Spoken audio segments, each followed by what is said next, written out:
Hey guys, Vikram right here. I'm going to teach you a few programming skills to build a simple basic program which I'll show you at the end of the video. And right here I got a stepping stone to the final program I was talking about.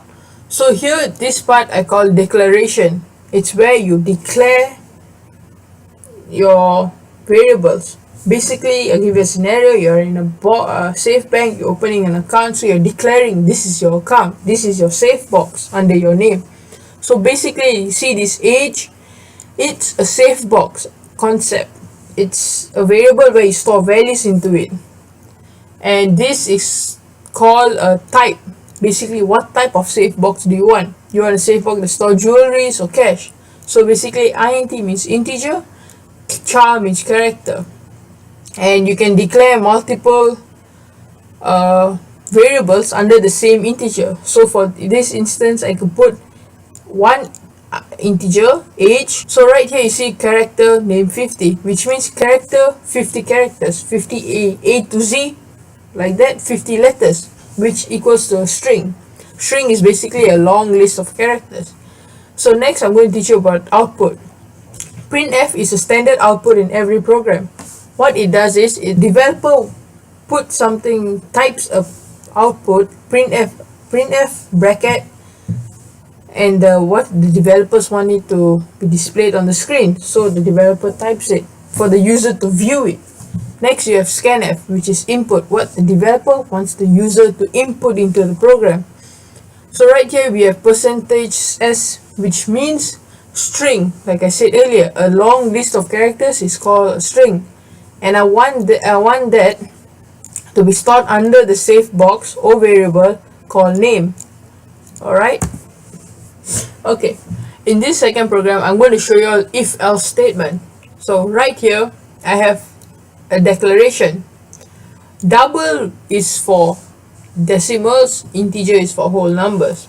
As I said earlier in the video, you can, in this type, you can store multiple variables. So I have a, b, c, a, b, x, y, z, different variables stored under the same type, which is easier for the developer.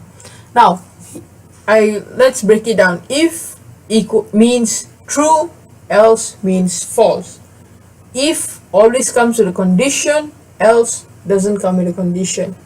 So right now in this program I have if, else. If z is less than b, the condition is true.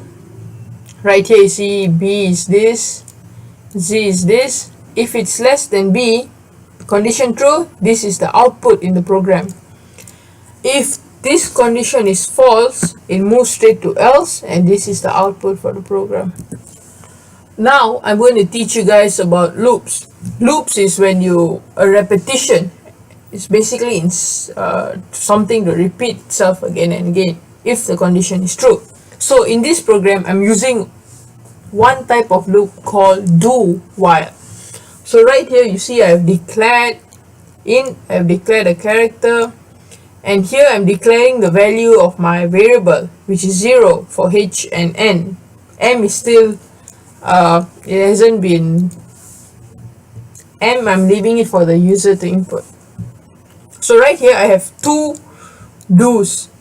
This is the first do, the main one, and this is the second one. What I'm doing is nesting. This is called nested loop, which means I'm putting, in simple terms, a small box inside a bigger box. This first loop is going to run everything underneath until here.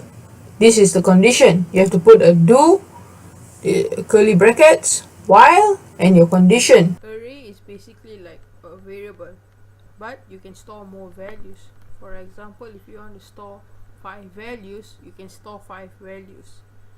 Like I give you an example of 1D and array. This is how you declare a 1D array. In x and then a square bracket with the amount of columns you need, 5 columns. So if I were to produce it in a virtual way, it's going to be 5 boxes. For example, like this, one dimensional.